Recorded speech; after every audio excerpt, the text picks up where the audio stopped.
All right, I guess we're live. Is it live or is it Memorex? Hey guys, welcome to Travel Chat. I am Vern Danke, your host for today. And so today, guess what? We're live in my car. This is a live broadcast, and I thought I would try something different. And I figured, you know what? Let's try it in the car. Is the lighting good enough? Is my signal going to be good enough? I don't know. But you know what? I wanted to give it a shot. That way, you know, I am really car camping and not staying anywhere else. I may open this door here because it is a little hot. And I'll see if that light helps any. So it just finished raining, and I am, let's see, where am I? I am in a place called Don Salvador Benedicto. And we're coming live to you from the car this time. We're not in some fancy room somewhere. We're in the car on the road, baby. So this is live, and welcome to today's impromptu stream. So let me know who's here and say hello. So I am on the road having a lot of things that are like falling apart, like things that aren't working right. So after today, I'm going to head home and try to get some things fixed. My generator, the carburetor completely plugged up, so that's not working. My solar panel won't charge my extra battery. So, hey guys, so I bought an inverter, and my inverter, I let it run too long and it drained my battery. So, yesterday I couldn't even start my car. I'm like, gosh, I can't even start my car and go anywhere. So, I need to like have some other power options, and that means going back home and fixing things. So that's where we're at. I want to be fully independent in this car and not have to plug in to a resort somewhere every time to get things going. So I just see that my notifications worked. So hopefully you guys are getting notified that I'm doing a live stream. So, hey, good to see you, Chuck. Thank you for coming to my impromptu stream. Good to see you. Good to see you. So I noticed there's another group that pulled in today that are actually tent camping. Now, what's really cool to see that I didn't really notice much before, I'm starting to see more people tent camping the Philippines. Now, the last resort that I car camped at, I met a younger group, and I'll make a video of that later. And it was their very first time tent camping. And when you seen their tent blow away across the yard, rolling around, yeah, it made sense. It was their very first time. So, and then they didn't get any sleep because they were trying to fit 5 people in a 2-person tent. That was another thing. And then I asked them, I said, and what would you do differently? They're like, bring a blanket because they were freezing. It was cold up here in the mountains, and they were so cold that they couldn't even get warm sleeping, even with 5 people in a 2-person tent. So I thought that was kind of funny. But this group here, I haven't chatted them yet, but after this stream, I'm going to go over and say hello. But they've got a nice setup, and they were pretty happy with the setup that I have going on here. So it's neat to see, and it really makes me happy to see the Filipinos exploring their country and really getting the most out of it that they can, because this place is phenomenally beautiful. And to not experience it, to not explore it, it's a total tragedy. You know, when I was going through my honeymoon, I got to see Maui. And I remember going around Maui seeing, wow, this place is so amazing and beautiful, but it was so expensive. And I thought there's no way I could ever be in a paradise like that. And then to see the Philippines and to actually be able to experience this and be here, what a blessing. What a blessing, you guys. And to now see people finally exploring their area and getting the most out of it, yeah, I'm all happy for that. Now, one thing that I noticed with the pandemic, hey, David, good to see you, is that people are starting to bicycle the Philippines. So I'm really excited to see that. There are a lot of mountain bikers. Everywhere you go, people are mountain biking. So I'm hoping it's this cycle of things that is just going to snowball to people finally making the best out of the beauty they have here and enjoying it and taking breaks. Maybe they'll finally get to a 2-day weekend where they could actually do more things. Wouldn't that be cool, instead of a one day off a week? So hopefully something like that will help in the future. So howdy, Vern. Good to be with you. Good to see you, David. Thank you for joining my impromptu in the car stream. I thought, you know what? I'm going to go live. I'm going to start to do, I think, some more live streams and see if that helps to boost the channel up a little bit. For some reason, YouTube's not really pushing my videos and I was doing really well when I was live streaming and making videos. So I think I'm going to start doing some of those for you guys and seeing how that helps out. So uh, I am heading home tomorrow. And the reason I'm going to head home, I've been on the road, I think after tomorrow, I think it'll be like 10 or 12 days. My videos are behind from what you guys see quite a bit because I can usually make quite a few more videos than YouTube will promote effectively. So if I put a video out and it only gets 200 to 500 hits in a short time, it's not worth putting another video out. It's better to just kind of let that video set a little bit and hopefully YouTube will promote it higher. And it's just been this cycle of trying to gauge how to put videos out and what not to put out. So it's been kind of a learning curve. But in any event, I'm a lot farther ahead in my videos and travel time than what you guys are seeing. So I am heading back, and the reason is yesterday, or that no, it's actually the last resort I stayed at before I came to this place called Anver, and I'm up at Don Salvador Benedicto, up in these beautiful mountains on the other side of Mount Canlon volcano this time. And what happened is I went to start my generator to charge my laptop and all my USB stuff, and the generator just wouldn't fire. And I realized it wasn't getting fuel this time. So either the carburetor's fully plugged or one of the hoses maybe collapsed. Any event, I'm going to take it and leave it at the shop this time. I'm going to say, make it run perfect, and it's in your hands. So I'm going to give that to them. And also my solar panel, which I had to charge up my extra battery that I have in the back here. I have a multimeter and I checked the voltage, and it went from like 2 volts to 12 volts to 13 volts. And then it like registered down to 0. And so I'm not sure that that's really working. I think I have like a bad wire. I'm hoping it's not the panel that has like a short in between some of the grids, but I do have another solar panel I could bring.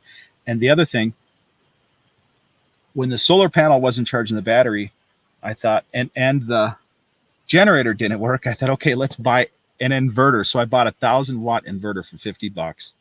And I thought, okay, if I really need to get power, I can just power off the car battery to this inverter. And it said it would run 4 hours. And now my thinking was my Apple charger for the MacBook, I thought it can't be using that much power, although it does get pretty warm. I thought, well, maybe it's not going to use that much power, so maybe I can use it for a lot longer than I thought I could. Well, I used it so long that the car didn't start, even though the battery registered 12.3 volts on the multimeter. So, yeah, that's a lot going on. So not only does my generator not work, my backup battery didn't work, and I've got no way to get extra power. I didn't bring any jumper cables, and I forgot to bring my battery charger. So I'm sitting in this parking lot yesterday talking to the people, and they don't have any jumper cables. They don't have any way to get my car started. And I'm thinking, thank God I'm at this resort and I'm not stuck out somewhere. And so, yeah, next time I'm gonna buy some jumper cables. I'm gonna figure this battery thing out so I have an extra battery. And also, I'm always gonna have this generator. The generator has provisions to plug in a 12-volt connector to charge a battery, so that'll work. And I noticed I can probably get, what was it? I was paying for 2 liters to fill the tank. Let's see, I think it was 160 pesos, and it lasted me 2 days from charging. I could get 2 days of charging for, what was it, $4? So it doesn't cost much money to use the generator to charge my stuff. All right, so I'll get to some of your guys' comments. Hey, Roy, good to have you here. Good to see you. Hi, Vern, I just come back from Turkey. Sweet. And my last stop was KAS. I'm not sure where that is. On the southern coast. There were a few camper caravans and tents in a beautiful area right by the historic amphitheater. So I never heard of that place, Roy, but Turkey is so unbelievably amazing for ruins. It's just, you get there and you just do not have enough time to explore everything. It's just that amazing. And I never imagined in my wildest dreams that there would be that much there, that much Roman type history. The place is off the hook. I bet you had the best time, Roy. And 3 months that they give you, yeah, that's not enough time. That is not enough time for Turkey. So I bet you want to go back again. Very cool. Now, I didn't do Antalya and a lot of the other places. I wanted to do southeastern Turkey, and I didn't get there. But by gosh, I'm going to go back again. Turkey was for bang for the buck, unbelievable, unbelievable food, unbelievable history, scenery, people. It was great, and I bet it was good for you because it's probably more back to normal now. My friend was down in Istanbul and he was vlogging it, and the streets were packed. They were packed, and I can't remember if I saw too many masks there. I think it seemed to be maybe pretty close to back to normal. Now everybody here in Asia is still kind of mask crazy, but things are loosening up, and a lot of people are kind of not wearing masks too. So it's starting to kind of go the other way. I sense it. I sense it going the other way. So crossing my fingers. All right. So back at David. Hey, David. I was surprised to see so many Filipinos cycling also. I'm thinking of getting a bike myself. Do you know if they sell the more popular bikes from the USA here? They do, and they sell them in the bigger cities like Cebu, Bacolod. Uh, any bigger city has a pretty good bike store. You're going to pay a bit more, but yeah, you can get it. I think the taxes that they have to pay to get that stuff here is quite expensive. I don't know the cost if you were to buy a bike and have it boxed and brought in on an airplane. I don't think it's really cheap, but I've seen some people do that. They bring their bikes here for bike races and whatnot. So it is possible, but I don't know what it would cost. Okay, so I did a video. I did a video that's out right now in Kabankalan, and I showed some of the bicycles that they are racing. And if you look at those, there's Trek. There's some of the other big names in there. There might be some other names that other people would recognize that are good bikes that I'm just not aware of. But those are bicyclists mostly from Kabankalan, aka kind of Bacolod area, and that's where a lot of that stuff probably come from. So and or Cebu, because Cebu City has some really good bike stores. Yeah. All right. So, like I say, you guys, I'm in the car today, and how is everything? Is the audio and the video good? It looks to be my Wi-Fi hotspot seems to have very good signal for smart. Globe has nothing, just nothing. But there is a tower, I'd say, eighth of a mile up the road, and I believe it's going to be a smart tower because the signal here is just, it's that good. So one thing that's really amazing about this place, I'm at Anver Resort in Don Benedicto, Salvador, I believe it's called, and it's this amazing kind of a mountainy, touristy, summer cool vacation for the Filipinos for the northern part of this island. They would come up here to vacation on the hot times, and it's so cool here at night. You almost need a polo if you're outside, but down on the lowlands around the coast, it's so freaking hot. There's no way I could sleep in my car. It's just that hot. So I'm camping the highlands when I'm camping, and it seems to work out great. Now, everywhere I go, I see cyclists too. So the pandemic really started a health kick to keep people healthy. And even in Dumaguete, there's a big group, and I think more people are selling bicycles also. All right, you guys. So hopefully everything's coming in. The whole area is amazing. The whole area is amazing. Cass is about 3 hours west of Antalya. That's one place I just didn't get to. Crystal clear blue sea and everything open, no masks, even on the planes. That is so cool. That is so cool. You know, I never realized that the coast is old of air. How can an area that's that ancient and that old have such clean oceans? In so many other places that aren't that old, the oceans are just blown out and nasty. I don't know. Is it just because there's more like white coral, white sand that maybe gives it that look? I'm not sure, but yeah, I was blown away by the beaches in Turkey, Albania, Montenegro. Unbelievable. Never expected that. I really didn't. Yeah, I'm so looking forward to going back, and I want to go back to Cappadocia. I loved exploring those caves, and I didn't have nearly enough time. It was so freaking cold when I was there, you guys. I was there with a pullover and a hoodie, and or a hoodie and a really thin windbreaker, and I was freezing my butt off. It was, I think, 28 degrees. I don't know what that equates to Celsius, if that's like zero, but gosh, it was cold. and it went right through you there. It was kind of a damp cold when it gets cold. Yeah, it's quite a country, quite a country. If you get a time, you guys go to see Turkey. All right, David, I had a e-bike in the U.S. It was going to cost $230 to ship. Interesting. So I think you can buy an e-bike. I want to say they were like $400. I priced some out. I think in Thailand they had a lot of e-bikes in Thailand, and I think they were about $400. Let me see if I can turn my light up a little bit for you guys here. Like I say, I'm in my car, and I've got my light on here. Now I lost it. Oh, give me a second. Let's see. There we go. So I'm going to try to turn. There we go. There's a little bit brighter. There, that's better. All right. So I've got a little camera light that I use when I do these live streams. Kind of adds a little bit. And in this car, it's pretty dark. So as you can see, I'm in the car, man. Raw and real on the road, baby. So I've got a normal width single mattress in my X Trail, and alongside me I've got some totes. I've got my generator, got my fold-up solar panel,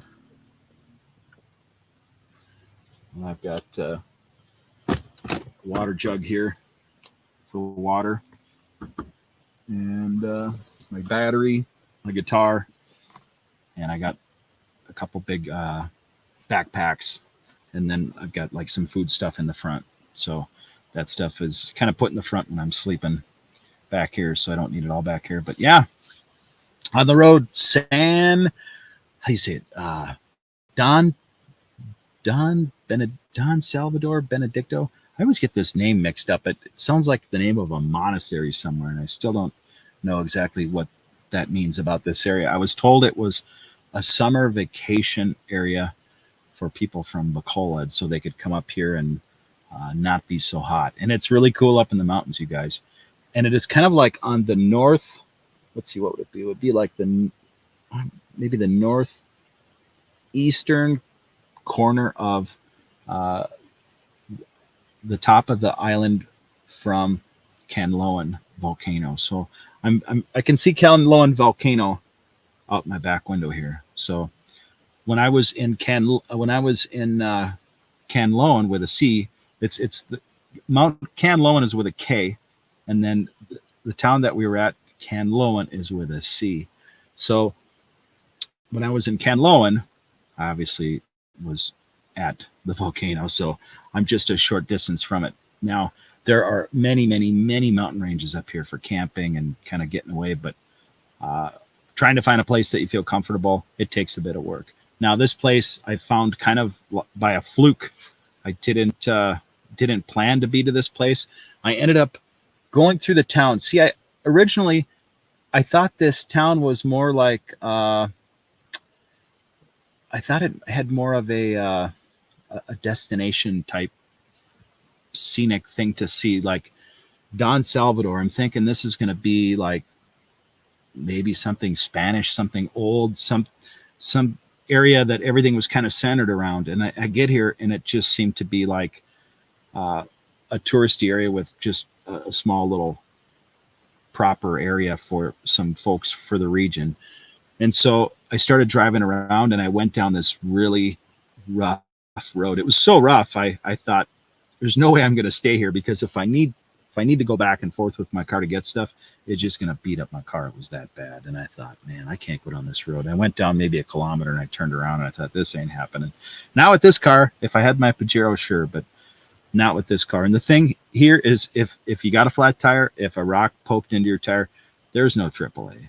There's nothing. So you're going to have to go find somebody with a motorcycle. You're going to have to find some way to get the car jacked up and then take the tire off by motorcycle or some kind of a means and get it into town or get repaired. And I just thought, I ain't doing that, not by myself. That's where having a motorcycle behind this would be great, because if you had issues, you could tie a tire onto the top of your motorcycle in the back on the box, and you could ride into town, or get a battery and do the same. I hauled the car battery for this X Trail in my back box. So if I ever needed a battery, that'd be key.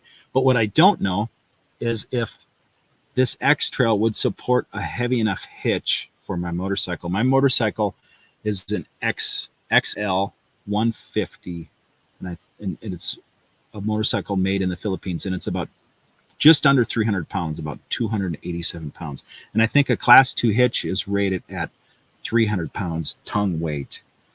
And so I'm not sure exactly how that would work with that motorcycle if I had a hitch made, a stronger hitch made off the back, if the body could handle the weight of the 300 pounds pushing down on it, and also if the bolt-on area would handle the stress of that much weight bolted to it. I don't know. So the other alternative is to make a hitch where the front tire is off the ground and the tire's cradled in there. But the other thing is, if the car goes like this, the motorcycle will lean instead of pivot. So I'd have to come up with some kind of a pivoting plan and like research more of the hitch ideas and how they're built. So yeah, it's not an easy solution, but I'm thinking about it. So if you guys have any ideas, let me know. All right, so back at Roy. I once traveled from Amsterdam to Kathmandu in the 1970s in a Ford Transit van when it was possible. With around 10 people, it was quite an adventure. Unforgettable. I bet that would have been amazing. Wow, in the 1970s, that would have been just a totally different vibe. I bet you got some really cool stories, Roy. That would have been cool. Yeah, I wonder if that would still be the same experience today as it was back in the 70s. I really wonder, was it easier to get around back then? Was it more restrictive? Was it harder to cross borders? What was it like back then? I'm wondering if it was more difficult. But yeah, I bet the people were really, really cool back then too. All right. Let's see. So back at KC, hey, welcome. I suppose that the pandemic-associated lockdowns may be the impetus for the increase in biking camping. Exactly. You know, people really want to get out. I totally can agree with that. You know, you're stuck inside, you want to get out. But also, I asked some local people, why are so many people biking now? They're just like out biking. And normally, the people don't want to get darker because of the sun. They really value a light skin. So much so that they'll ride their motorcycle with an umbrella to try to shade their skin. Okay, so I'd rather see them wear a helmet, but in any event, to some people that's really important to have light skin. So that could be why a lot of people weren't out biking before, weren't out, you know, in the sun, and maybe they value the health and just the experience now more than before after being locked down. So that could very well be. In any event, I'm really happy to see that, and I'm hoping that it'll take off and that they'll connect to my videos and say, hey, where did this guy go? Maybe we could check out some of these places, and I could, you know, help them out too and connect with them and ask them if they have any ideas of where to go. Just like this group that just pulled in at the place that I'm at now. They've got a pretty big tent, and they look like they've been camping a while. So I'm excited to talk to them. They pulled in just before I started my stream. So yeah, we'll check it out. Hey, LA is in the house. Good to see you. Good to see you. And KC, have a rack fabricated for your bike that bolts directly to the frame of your vehicle. You know, and that's an idea. I thought about that, looking at, so this has a plastic bumper on the back, right? And every car that has a plastic bumper has a metal reinforcement bar, like a crash bar. So I could pull the crash bar off and then have that metal reinforcement modified to withstand the weight. I'm thinking if the box part of the frame is strong enough to support that weight. It should be, but yeah, and then will the suspension drop down too much with that extra weight? I don't know. That's something to think about. That's why I kind of like the idea of having the front tire off the ground and then figure out how to support that, because most of the weight of that bike is going to be in the back, right?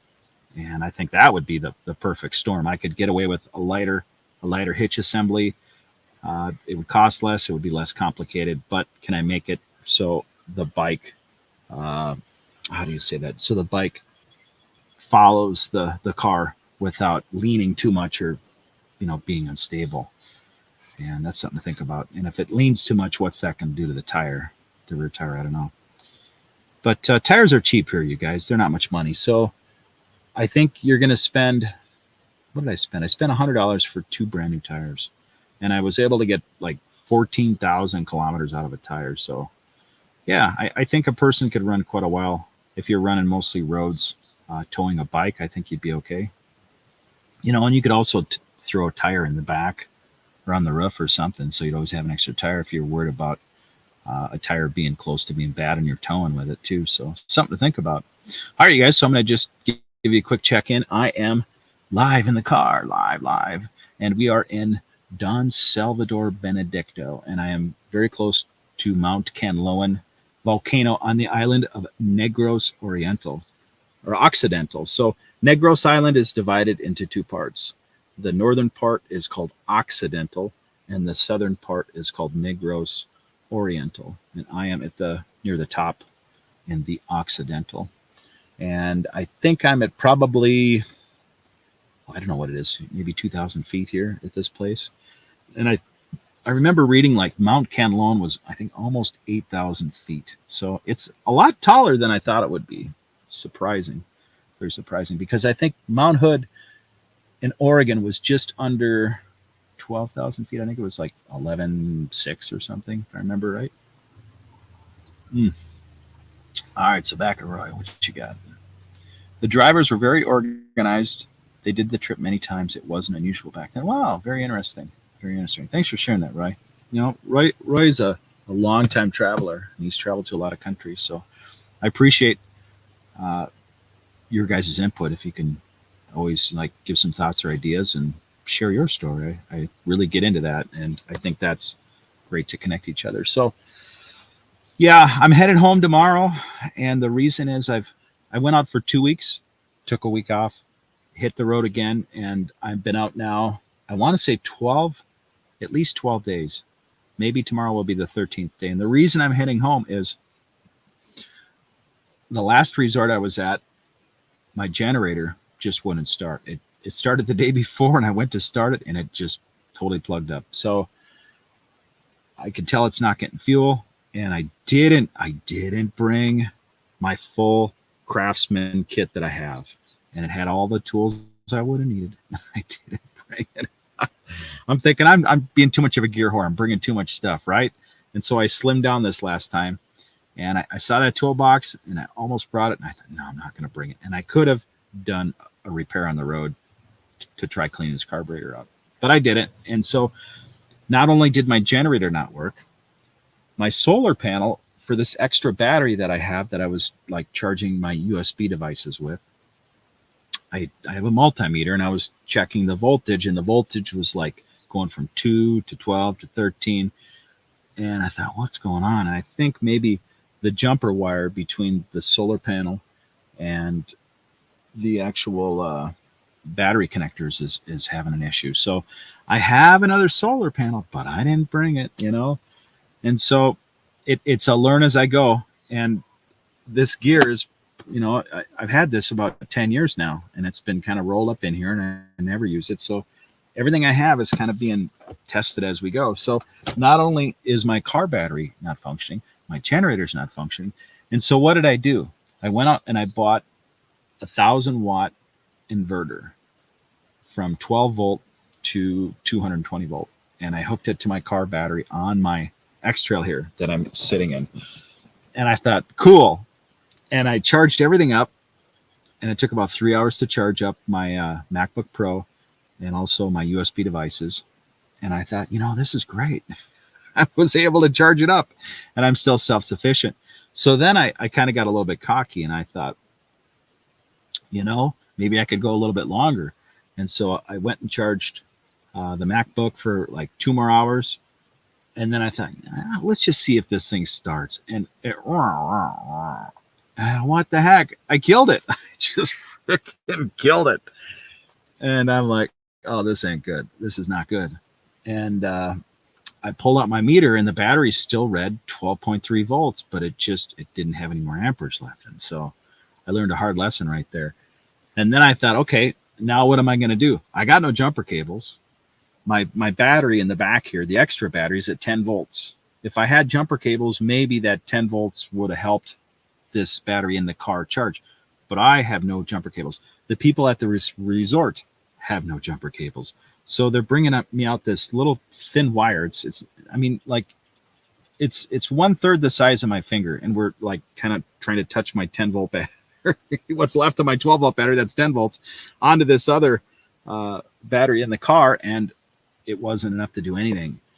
And so we're looking at each other, and I'm thinking, now what am I going to do? Nobody's got a charger. I have a charger that I didn't bring because I was afraid I was being too much of a gear whore.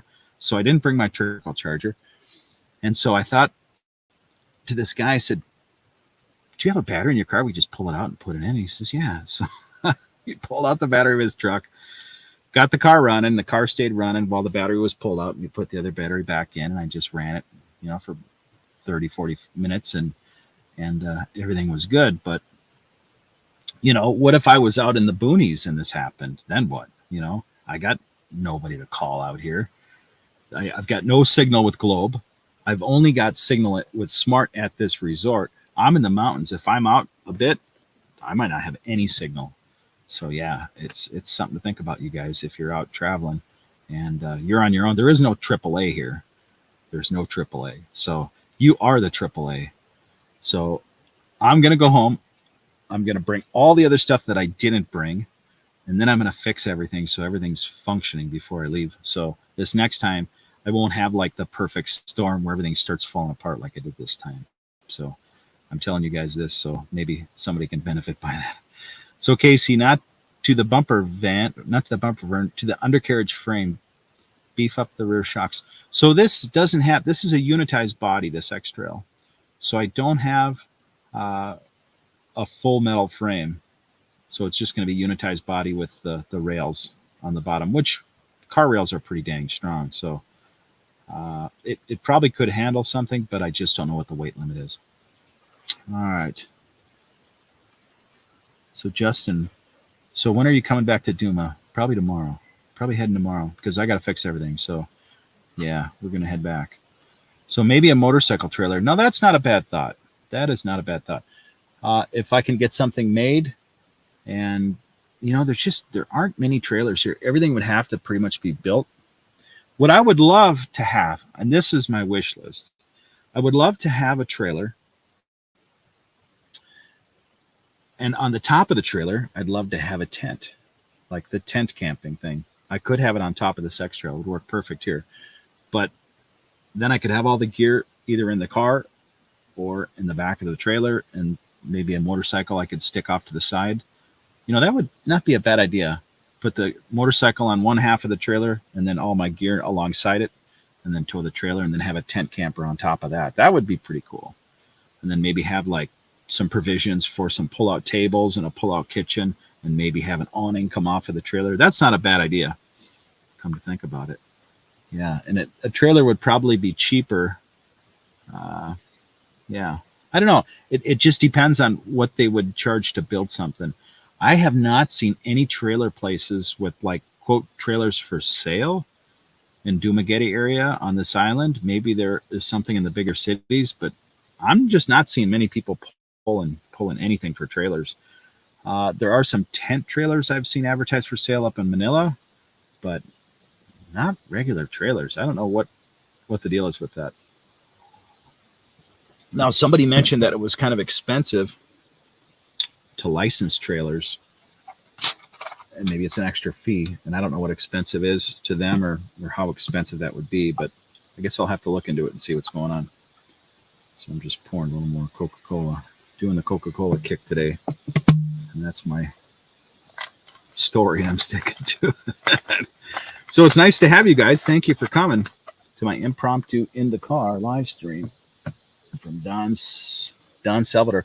Have an amazing sunset here, you guys. The sunsets in Bacolod and this part of the island are phenomenal. Some of the best sunsets I've seen since Thailand. Just unbelievable. Even the sunrises here are just amazing. All right. Kudos for your trip, Vern. Not easy on your own. Preparation is so important. Well, thank you for that. And it really wasn't that hard to come out and do this. This car really lent itself to being fairly easy to do. The thing the Nissan X-Trail was good for is it is four-wheel drive and two-wheel drive, but the seats fold perfectly flat, so you don't have any issues when you put stuff. Now, I haul out quite a bit of gear here, so I'm a little scrunched in here, but I have a full single mattress in here that I shortened up about this much. And other than that, it seems to work out pretty good. Now, one thing that I like about this also, I have a screen. I'm fully screened on the back here, and I just have it just kind of resting in here. You guys can see it. You got to have something for mosquitoes here. But what's cool about the X-Trail also is with the hatch up, even if it's raining, it still stays dry in here. And if it's super hot and you're in a safe area, you can just stay there with the screen and this open. And the only bummer with the side windows, with these side windows, is I have it screened and the windows only come down to about here. But if it's raining, the water comes in here like crazy. So I have to close these side windows when it's raining. But now at least I'm aware that I can leave this hatch open and it'll stay cool enough if I'm in a safe area. If not, I have to stay here with everything closed and everything uptight. So it's a learning experience. And it wouldn't be bad if I had a fan that worked. Now, I bought this fan, you guys. I bought this cool fan, and it's supposed to work. It's a Firefly fan. Maybe you recognize it if you're here in the Philippines. It's a Firefly fan, and it was like $25, $20, and it's supposed to work for six to 7 hours on low, and it puts out a ton of air. And when it's working, it keeps you really cool. But the crazy thing is this fan takes 12 to 13 hours to charge. 12 to 13 hours. So what I did do, because I have another fan called a Tough Mama fan that uses the same batteries. Oops, let me gotta shut this here.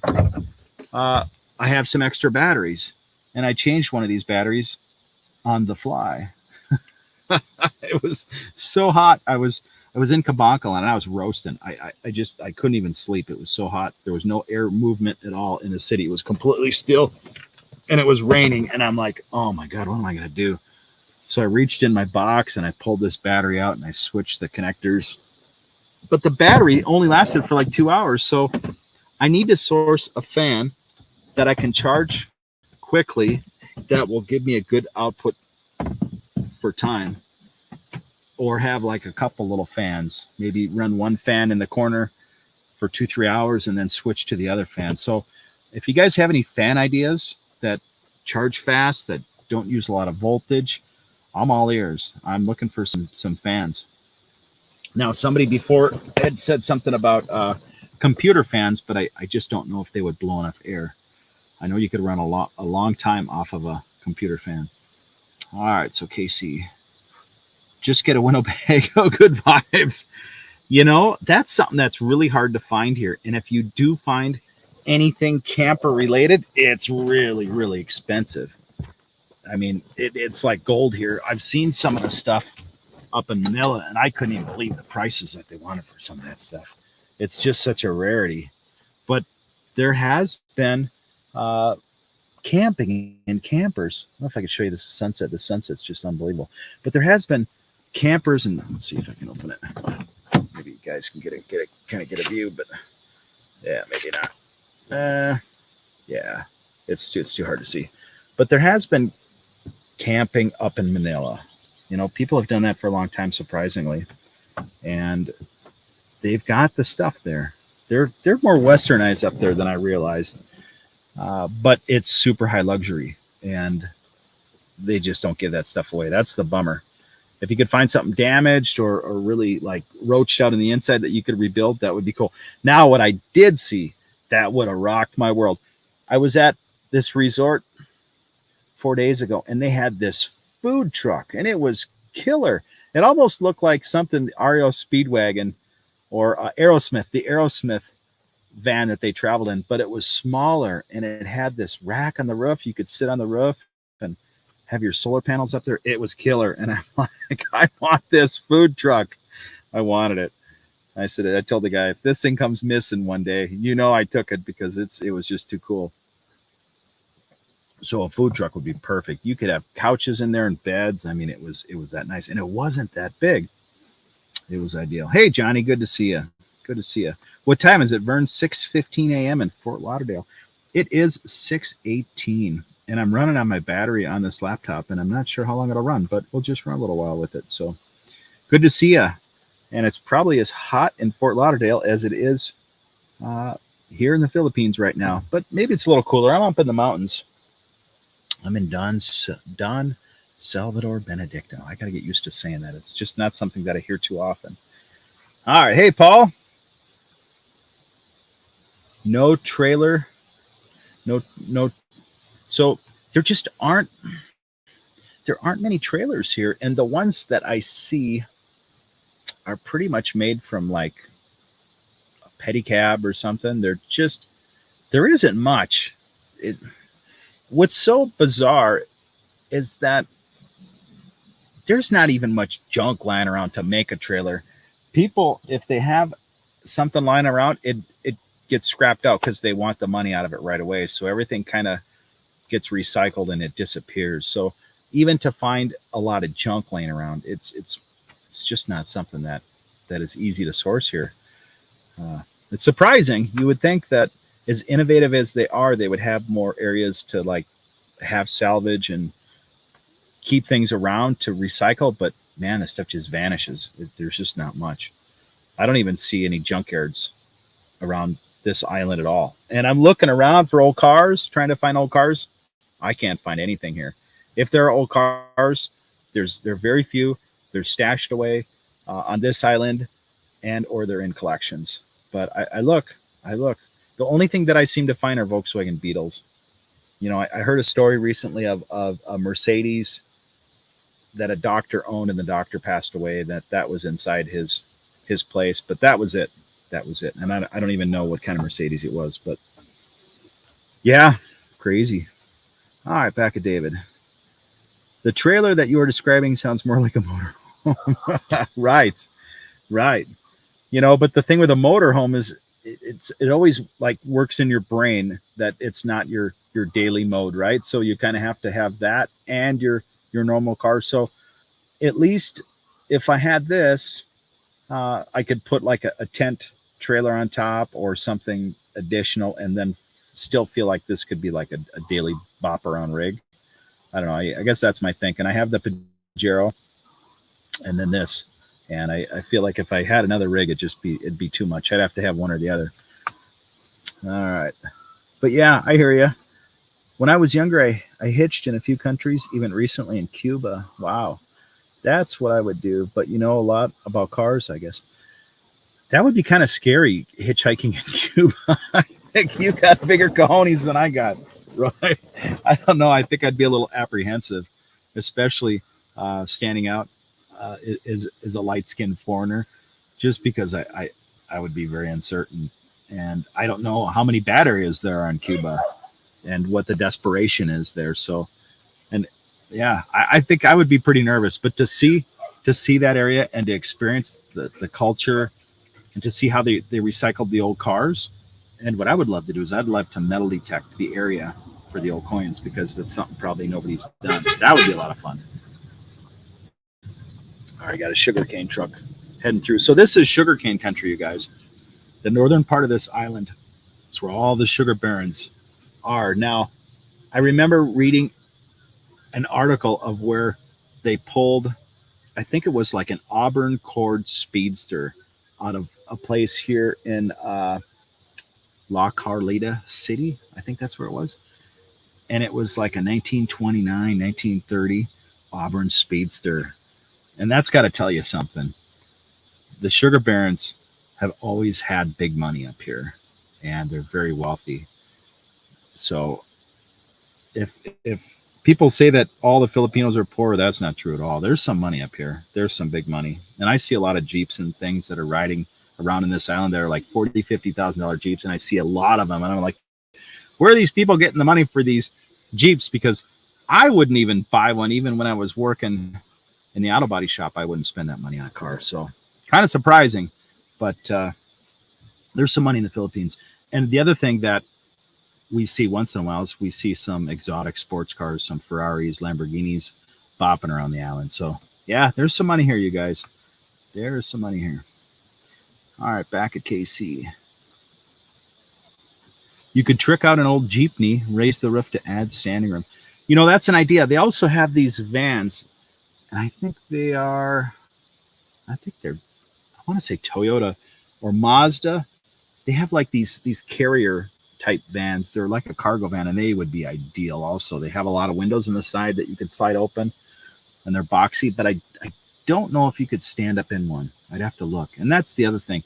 If you could stand up in something, it actually feel like it'd be kind of a home. That's where I believe a Sprinter van would be just perfect to convert into something, you know. And I could see bopping around a Sprinter van as like a daily van, and then using it also for camping. That's something I would love to find. And I think that could be sourced probably up in Manila or Cebu, but I don't know what it would cost. So I've got some ideas for the future. I'd love to get a tent canopy camper for the top of this eventually if I was to keep camping.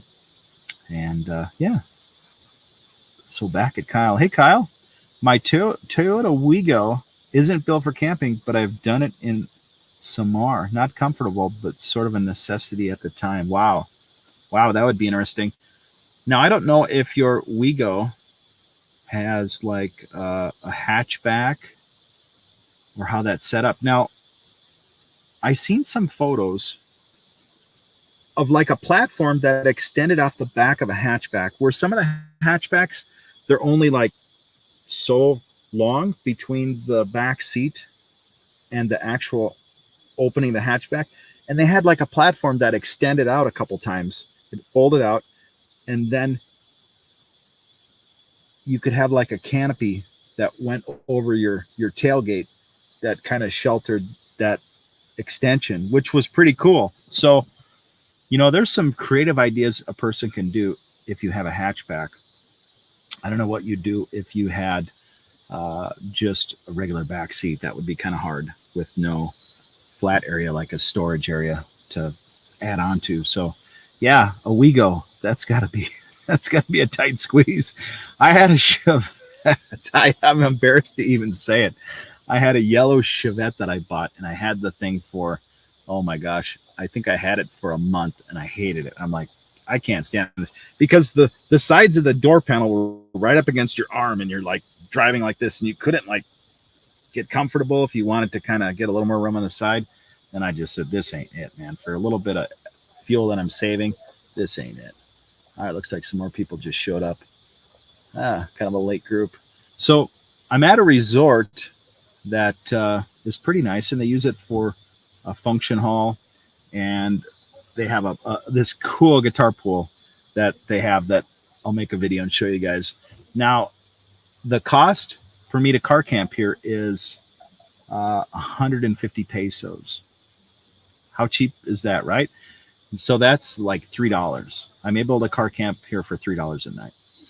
Now, that's pretty amazing. The last few places that I was at, they didn't charge me anything, you guys. They're like, no, go ahead. And I told them, I said, you know, I'll make a little video of your resort just to show people what's available, what the prices are, just for letting me just be here. You know, I'm just doing it as like a thank you. And I appreciate that. If there are places that people can go and camp, you know, it takes me a little bit of time to show their place, and then it gives other people options of where they can go. So I'm all for that. Yeah, spread the love. All right. No, it's cool in Cuba. Once you feel comfortable with the people and speak a little Spanish, it's very safe. Wow, that's good to know. I would have never known, because to me, Cuba was such an unknown, you know, being kind of separated and unable to travel to for so long. I didn't know anything about the people or the safety issues. So that's really cool. Now, I think that there was also some rare cars that some people had pulled out of Cuba that brought a bunch of money that I remember now. So yeah, it's interesting place. And there again, there's probably some very wealthy and some very poor where there could have been some exotic stuff car wise brought in over the years. Very interesting stuff. All right, back at Johnny. Smash the thumb for Vern. Hey, I appreciate that, you guys. Anytime you guys give a little bit of feedback or uh, hit a like button, it really helps me. Now, the other thing I wanted to say is if you haven't already, go ahead and hit the notification bell because sometimes I'll put videos out and I won't stick to a schedule. And why do I do that? Because YouTube has a weird way of not promoting stuff at times. And so if I watch a video and the performance of it like within 2 days and it's just not promoting it, it's not pushing it, then oftentimes I'll put up another video. So I'm usually a week to 2 weeks ahead of content for where I've been and what I'm doing to what you guys are actually seeing. And it gives me a little bit more time to do a little bit better quality video. And I don't feel so pressured to like hit the road every minute and just keep cranking content. So like I say, I've been on the road now. What have I been? At least 12 or 13 days since I took the break from the last video that you guys saw. And so it's time to go home and repair stuff that isn't working because I don't want to be at the mercy of having a dead battery like I did yesterday. And there's no AAA. There's nothing anybody can do other than pull out the battery out of their car and hope it's the right terminal style and everything's a match to the cables. And that, it worked out perfectly. So something to think about, you guys. All right. Well, I'm really glad Cuba's cool. So thank you for sharing that. And I keep hearing stories of places that I would have never imagined would be safe or interesting. And that's just so cool, All right. It's the poorest too, Roy. That could very well be. They've had a lot of hardship, a lot of sanctions. And yeah, I'd be interested just to experience that and see what that's like. Are you running AC in your car? No way. No way. I don't even run AC in my house. Now, I take this back. When the AC was working, when I traveled, I would run AC, but since I started car camping, my AC went flat. Okay. The car was sitting for a year and 5 months, and I hit the AC button and nothing happened. So and it worked perfectly, of course, before I parked it. And I went to 2 different places, and they said that the pump is not pumping anymore. So it could have a sticky valve, it could have something in it, but in any event, it needs a $350 pump, and then it needs to be recharged. So looking about $450, and I thought, I don't know that I'm gonna need the air right now, and I just thought let's just run with it without it. So I've been running without an aircon. But car camping, I wouldn't be running air if I'm in the car. It just, I don't know. I get sick with aircon if it's on too much. And the other thing is, if you're in an aircon deal and then you shut it off, it's just going to get sticky and hot within a very short time. So I try to get used to just the ambient movement here. But the key is to have a fan. You got to have some kind of a fan. Now, I have a fan, but it's just, it takes too long to charge. It takes 12 to 14 hours to charge this, and you get 7 hours worth of a lot of usable air. You stay really cool with this fan, but it doesn't seem to run 7 hours. I think I've had like 3 hours max. In the peak of the heat at night, that's probably okay. It's enough, but how are you going to charge that for 12 to 8 hours, or whatever on your generator? You're not going to run your generator that long. So if anything, I'll run my generator 3 hours, 4 hours to charge up my USB and my laptop, but that's it. I don't want to run it all the time. So the other option was to get this solar array figured out, and that's just taking time. So it sounds like I got a group of people out here now. I don't know if that's the campers. In any event, yeah, I think anybody'd be surprised that I'm sitting here with a light in my car live streaming, right? So crazy. When I tell them I'm car camping in the Philippines, they're like, "What? You're doing what?" And I've met some of the first campers recently, which is pretty cool. So they're coming out of the bigger cities, and these people are out of Bacolod. All right. No way Haiti is. Yeah, well, Haiti's, yeah, that's probably true. But Cubans are very resilient and so friendly, at least with me. I'm glad you had a good experience, Roy. You know, that says a volume of things. Okay. So Cuba works the people 6 days a week, just like the Philippines, and provides food for 2.7 weeks per month. It's not easy by any means. Yeah, that would be horrible, you know? Yeah. I wouldn't want to be there. Not with worrying about how to eat. I think I'd be growing stuff, or I'd be living near the ocean harvesting something. I think I'd have my own aquaculture, growing tilapia and food. That's the thing. If I was in an area where food was hard to get to, I'd be growing it. I'd be doing hydroponics and aquaculture. So something to think about, you guys. If times ever do get tough and you need to grow your own food, plan some kind of a place where you could have a pond for tilapia and or some pens out in the ocean where you could grow stuff, grow oysters, grow whatever.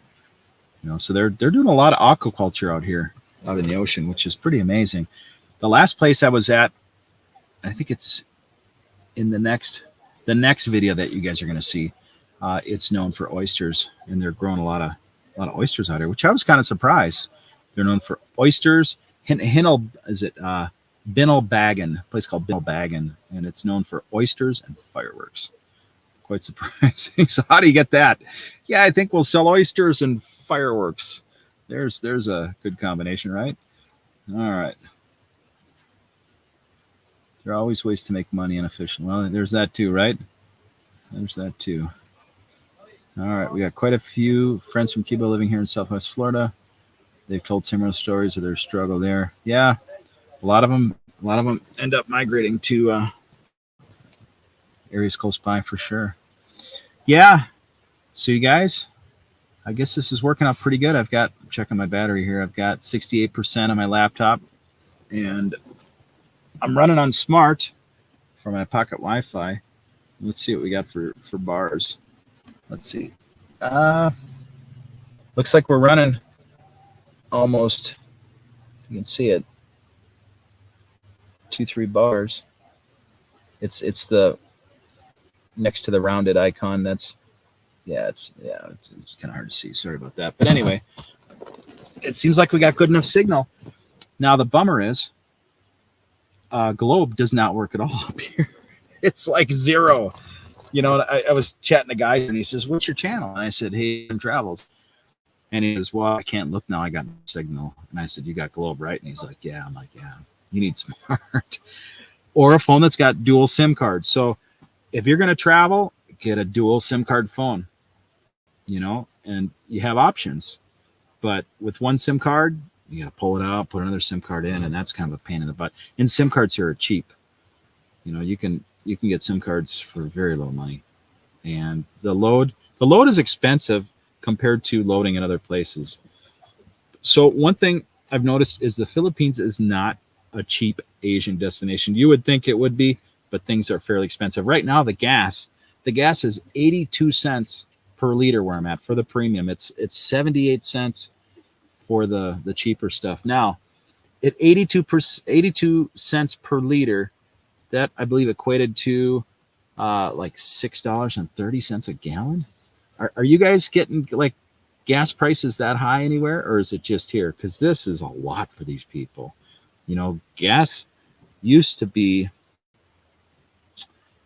right at the same number that the conversion from the peso to the dollar was, is what I remember. So if the peso to dollar was 48 to 50 pesos to $1 US, that was close to what the gas prices were. So to think about it, for the people here, that's a ton of money, from going from 50 up to 82. Now that's a lot. All right, so it's always people with almost nothing want to be hospitable and offer you food. You know, that's the amazing thing. And I said that in a video I'm editing right now. I says that never underestimate poor areas for hospitable people, because more often it's the people that just don't have anything. They're the kindest folks you can ever meet. And the people that have everything are the people that just kind of put you at a distance. You know, they're hard to get to know. They're uh, maybe too busy. They're just not as friendly. And man, I've been to areas I'm looking around going, is this safe? Is it safe? And the people are like, hey, Joe, hey, hey, hey. And I'm like, hey. And I had the best time ever, just ever. You know, I walked into places that were total dirt floor, you know, and they welcomed me in, and it just, the, the hospitality in a dirt floor home was almost more hospitable than in a real nice house in America, you know? And I've been to some really hospitable places in America, but it just, you could just feel it in your heart. They were so happy that you would come to visit and spend time with them and socialize. And that was really cool. You know, you took the time and you accepted their invite, and that was really special to them. So, hey, Scott, good to have you. Good to have you. I just fired up the live stream tonight from my car. We're in the car, as you can see. And I've got a light on. That's assisting. And I don't know if the car lights work now or not. No, I got it shut off. But yeah, this Nissan X-Trail seems to work pretty good. So good to have you, Scott. All right. Let's see. Absolutely, Roy. I've always seen that the poor are the most giving and loving people on the earth. You know, and that's just so amazing. You know, they really appreciate what they have. And you know, you're just not taught that growing up. You're always taught that poverty is, oh, they're poor. No, let's avoid this. Let's avoid that. You know, but every time I go into an area that they don't have a lot of money, they just treat me so good. They're so happy to see me. They want to talk to me. They want to become a part of my experience and bring me into their world. And it's amazing. I can't even put a price on it, you guys. There was a place that I go to just on the edge of Dumaguete, and it's a poor fishing village. Most of the coastlands around the Philippines, people didn't really want, because there was typhoons and floods and all sorts of stuff. So the fisher folks basically were able to live on there and stay for a little money. Now, there was a village that was nearby, and I went to do some photography, and everybody was like so nice. And that's where I filmed the video of them building a hand-built Filipino fishing boat. And so one day, I was wanting to play some music, and I thought, where am I going to go play music? And so I put my generator in my car. I put my amplifiers. I had 2 amplifiers, and my microphone stand set up, and my sheet music set up with a light, and I threw them in the car. And I drove to that fishing village unannounced. And at 8 p.m., I pull all my gear out, just between the ocean and their street, and I just set up and I started jamming. I think it was just such a shock and surprise to them to have that, and I totally loved it, because they were so welcoming and appreciative that I was there. It was like, wow, this guy just come on here to play. He ain't making no money. He's just doing it because he loves to do it. And you know, it was like my giving back to them. It's like, thank you for being so kind. Now I'm going to come here and just give you a part of myself, and hopefully you can get something out of this. So yeah, very cool. All right. So Casey, wealthy people tend to live behind security guarded walls and fear that what they've accumulated will be lost. And that's very true. That's very true. And to add to that, a lot of wealthy people try to dress like they don't have any money, right? And the people that want you to think they have money try to have the gold chains and the bling bling, and yeah, we're all cool and stuff. So yeah, that's real interesting to think about that. And one thing I noticed with people that have a lot of money, they don't have time to enjoy any of it.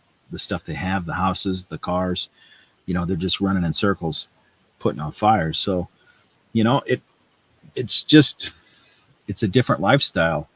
And they're on this circle track of things that they feel they have to do to keep everything working, and socializing often with just ordinary folk isn't in the cards, right?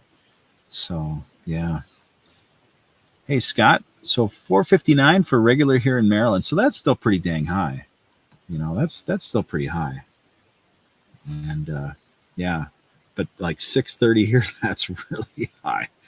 You know, when they're making $3 to $5 a day, and you're paying $6.30 for a gallon, you know, and it's just a tiny bit cheaper for the normal gas. It's like 78 pesos versus 82 pesos.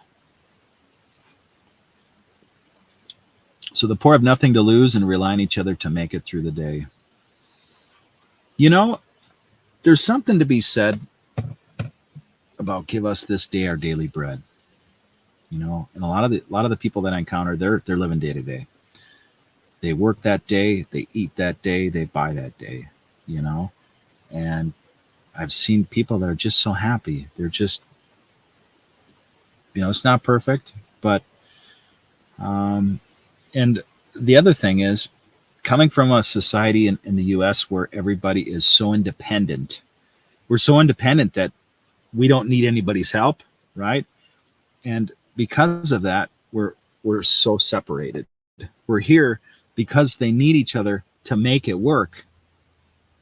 They're connected. They still have connection, and that is the gold.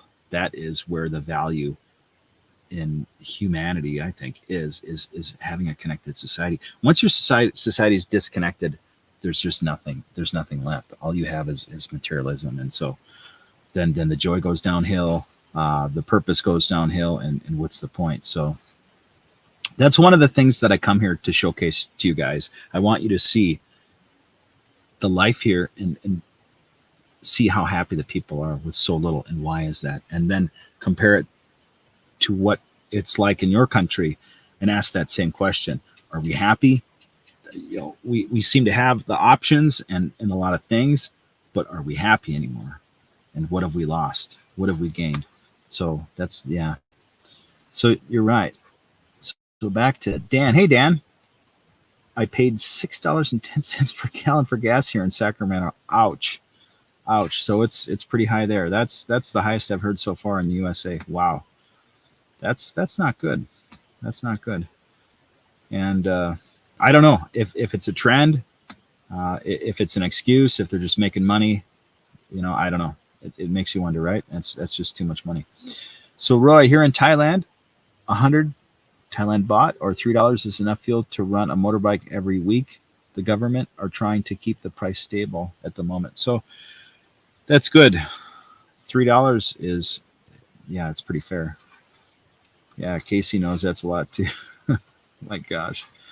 All right, so I'll probably go just a little bit longer, you guys. I didn't plan to go this long. I just thought, yeah, let's check in. So I'm heading home tomorrow. None of my stuff is working at the moment. My generator went kibosh. The fuel just plugged up. I filled it up, and I went to use it. I used it for like 3 hours. The next day I shut it off, and it wasn't getting any fuel. And I don't have enough tools here to pull out the carburetor. It needs a 10 millimeter with an extension, and I felt I was bringing too much gear before, so I left my nice big full Craftsman set. I left it at home. I don't have any jumper cables here. So because of the generator not working and my solar panel set up with the extra battery not working, I bought a power inverter to charge up stuff off my normal battery. Well, I didn't realize that I was sucking the juice out of it so fast that I went to start the car didn't start, and I'm like, okay, now what? Nobody's got any jumper cables. I don't have any jumper cables. I left my battery charger at home because there again, I didn't want to bring too much gear. Oh my gosh. So I'm like at the perfect storm. So a guy let me take his battery out of his truck. We got the car running, and I let the thing charge for quite a while, and I haven't used the battery since. And I'm leaving all that charge in there, so when I go to start it tomorrow morning, it'll start just fine. So that's it. I've got to go home and get everything figured out. And so that's what we're doing tomorrow. Heading back home. So I'm probably 2-3 hours from home. I'm at a place called Don Salvador Benedicto, and I'm on, I want to say it's the northeastern side of Mount Canloan volcano. And it's very cool up in the hills. It is like the summer retreat for people to escape the heat. It's really hot right now in the Philippines, and it's just perfect up here. So if you want to come to the Philippines, and heat is an issue, you could live well perfectly up here in the higher elevations, and you'd be just pretty decent most of the time. It doesn't get that hot up here. And if there's no breeze, it's a little warmer, but it's so cool at night now in the hot season that you sometimes need a polo. So yeah, and if you go up to Baguio, it gets so cold there that I think it's in like the 40s, the 40-degree range Fahrenheit. That's cold, but it rains a lot up there, and it does rain some here too. It is greener. Now this is north of Dumaguete, about 3 hours, so you're going to have typhoons and more weather systems coming up through here. This is kind of like a typhoon area. Now, they had a lot of typhoon issues destroying the crops, a lot of high wind. So, you've got that. It's not a perfect area to stay away from having some issues of some sorts. But if heat is an issue, the mountains up here are a perfect escape. So something to think about. And maybe the typhoon season is not in the hottest season either. So you could basically come up here to escape the heat, and then when the typhoons start to come, go south, go towards maybe Dumaguete or down south. So you could do that too. That's an option. So it's crazy expensive here on the left coast. Leaving soon for Thailand and the Philippines, first week of July. I bet you're excited. I would be really excited. And I keep hearing about different requirements being dropped. My friend, I think, is in South Korea, and I thought I read today that he posted something that all the requirements were dropped for entry into South Korea. That's true. That would be amazing. That would be amazing. It just makes things so much easier. Now, one of the things that I notice is I don't see that many tourists when I go to immigration. So, a lot of people said, oh, there's going to be this huge, massive wave of people coming in. And I think there was a big wave in the initial beginning. But the last time when I was there 2 months ago, I didn't see a big wave. So, it could have been an off day that I was there. But I just haven't seen the foreigners like I've seen before. So it could be a slow startup, you guys. It could be a slow startup of things coming back to normal. But it is happening, and it is moving forward. But I think it's just not as crazy fast as a lot of people thought it would be. And that could be just because there were so many restrictions for so long, and people were just like, we're going to wait and see. And so there is that. All right. KC, welcome. Good to have you. Or KEE Sports Talk. That's my friend, other vlogger friend. Yeah, good to see you, my friend. So we're here in Don Salvador Benedicto, live from the car. Glad to have you, and I'm glad that your channel is doing so well. So he's very passionate about sports, and I think that's your niche, my friend, and just keep riding that niche, and I think your channel is just going to explode eventually. All right, so I think I'll stay just a little bit more longer and answer just a few questions, and then I will probably close the stream. My battery on this laptop is 59%. We're doing pretty good. Surprisingly, I didn't know how long I could stream off of everything, because I've never done the marathon for a while. So, all right, Vern, you've spoken about the sense of community that you experienced in your childhood. That was back in the days of not locking your doors and borrowing a cup of sugar from neighbors who you knew. Very true. I was so lucky to see the last bit of community in my neighborhood that I can remember having in the late 70s. We played volleyball, we played badminton with the neighbors. All the kids were outside. We just, we drank water from the garden hose. They had the big wheels and the what are they called, the banana seat bicycles, and the green machines. Those were like toys that you sat on and you could cruise down the street with. So, we had freedom. We could just go wherever we went. Our parents didn't micromanage us so much. I'd bicycle for such great distances. I had a lot of freedom. There wasn't this big fear of hiding inside from all this spooky, weird stuff. It was a great time up until the early 80s, and then things just kind of went. I didn't see people out as much, and people just weren't. They weren't as friendly. They weren't really into the community thing. And then I started working a lot, so I didn't I didn't really get into the community thing as much, and I was focused on getting ahead in life. So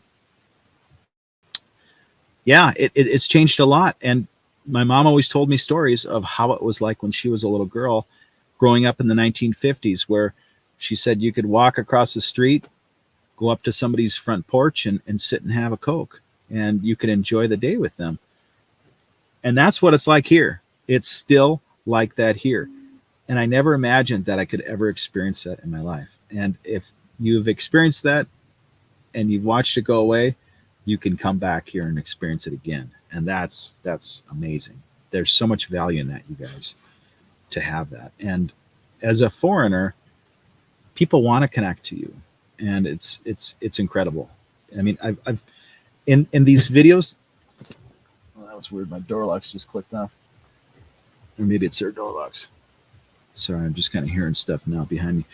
I lost my train of thought. So I'm talking about the communities. So you can still experience the past here in many different ways. You can see a farmer plowing his field with a carabao, with the harness and the hand plow.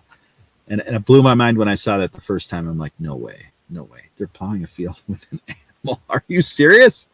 Are you kidding me? You know, it blew my mind. It blew my friggin' mind. I grew up on my grandparents' farm in the summertime in Rossay, Minnesota. And I remember they had these harnesses on the side wall where they used to have, I think, oxen plowing a field by hand. And I always imagined, what would that have been like to have these harnesses sitting up on the animal? What did it look like? And I couldn't even envision it. I just had no idea.